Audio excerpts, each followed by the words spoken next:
कांग्रेस ने ये आरोप लगाया है कि एक ऐसे वक्त में जब देश के 130 करोड़ लोग कोरोना महामारी के खिलाफ जंग लड़ रहे हैं, उस वक्त मोदी सरकार पेट्रोल और डीजल की कीमतों पर लगातार टैक्सों में बढ़ोतरी करके आर्थिक देशद्रोह का काम कर रही है।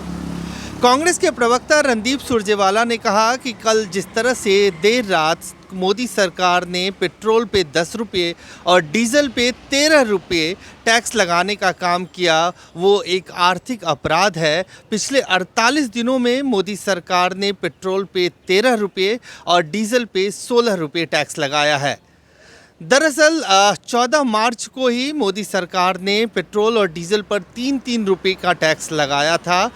कांग्रेस का आरोप है कि इन तमाम टैक्सों से जो पिछले 48 दिनों में लगाया है, मोदी सरकार 1,60,000 करोड़ रुपए की कमाई करेगी। और वहीं दूसरी तरफ कोरोना महामारी से जंग में राज्य सरकारों को जो आर्थिक मदद चाहिए वो मोदी सरकार नहीं दे रही है, जबकि लोगों के जेब से जबरन एक तरह से वसूली की जा रही है पेट्रोल और डीजल की कीमतों पर लगातार टैक्सों में बढ़ोतरी करके। 130 करोड़ भारतीय कोरोना से जंग लड़ रहे हैं, रोजी रोटी की मार झेल रहे हैं, आर्थिक संकट से जूझ रहे हैं और संकट के इस समय में भी जन विरोधी केंद्रीय भाजपा सरकार रात के अंधेरे में देशवासियों के खून पसीने की कमाई को लूटने में लगी है। कच्चे तेल की कीमतें पूरी दुनिया में अपने न्यूनतम स्तर पर हैं। उसका लाभ 130 करोड़ देशवासियों को देने की बजाय पेट्रोल और डीजल पर निर्दयी तरीके से टैक्स लगाकर भाजपा सरकार मुनाफाखोरी कर रही है। विपदा के इस समय में पेट्रोल और डीजल पर टैक्स लगाकर देशवासियों की गाढ़ी कमाई को लूटना आर्थिक राजद्रोह है, देशद्रोह है। मैं फिर दोहराता हूं, विपदा के इस समय में पेट्रोल और डीजल पर टैक्स लगाकर देशवासियों की गाढ़ी कमाई को लूटना आर्थिक देशद्रोह है। कोरोना महामारी व गंभीर संकट के इस काल में पूरी दुनिया की सरकारें जनता की जेब में पैसा डाल रही हैं, पर इसके विपरीत केंद्रीय भाजपा सरकार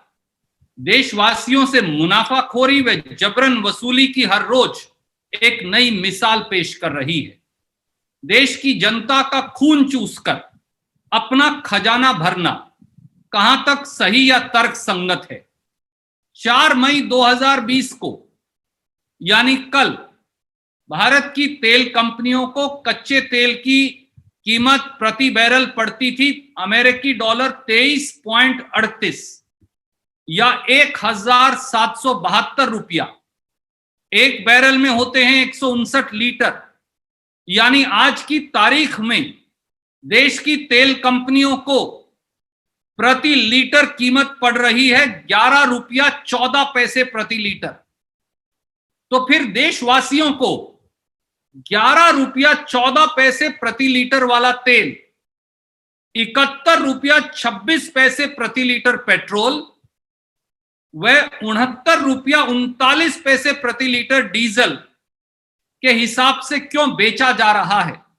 क्या केंद्रीय भाजपा सरकार जवाब देगी कि 48 दिन में मोदी जी ने 16 रुपया प्रति लीटर डीजल पर और 13 रुपया प्रति लीटर पेट्रोल पर टैक्स लगा 130 करोड़ भारतीयों को 1,40,000 करोड़ सालाना के बोझ के नीचे क्यों डाला? एक तरफ प्रांत कोरोना महामारी से लड़ रहे हैं और दूसरी तरफ केंद्र सरकार टैक्स कम करने की बजाय और कच्चे तेल की घटी कीमतों का फायदा देश की जनता को देने की बजाय टैक्स पर टैक्स जड़ रही है। हमारे मुख्यमंत्रियों ने, कांग्रेस अध्यक्षा श्रीमती सोनिया गांधी जी ने, पूर्व प्रधानमंत्री डॉक्टर मनमोहन सिंह जी ने और खास तौर से श्री राहुल गांधी जी ने इस प्रकार जनता की जेब लूटने पर गहन चिंता जताई और यह भी कहा, जैसा आपने पढ़ा भी और मैंने उस बारे में ट्वीट करके सूचना भी दी थी, कि भारत सरकार एक तरफ तो लाखों करोड़ की वसूली कर रही है और दूसरी तरफ कोरोना महामारी और उसके आर्थिक संकट से लड़ने के लिए प्रांतों को पैसा नहीं दे रही। ये अपने आप में अमानवीय भी है और केंद्रीय भाजपा सरकार की निर्दयता भी। कांग्रेस ने आंकड़ों के हिसाब से ये भी बताने की कोशिश की है कि जब 2014 में मोदी सरकार सत्ता में आई थी तो अंतर्राष्ट्रीय बाजार में तेल की कीमत जो थी प्रति बैरल 108 रुपये अमेरिकी डॉलर के मुकाबले आज की तारीख में 23 रुपये है। इस लिहाज से सरकार पिछले 5-5.5 सालों में लाखों करोड़ रुपए की कमाई सिर्फ पेट्रोल और डीजल से कर चुकी है,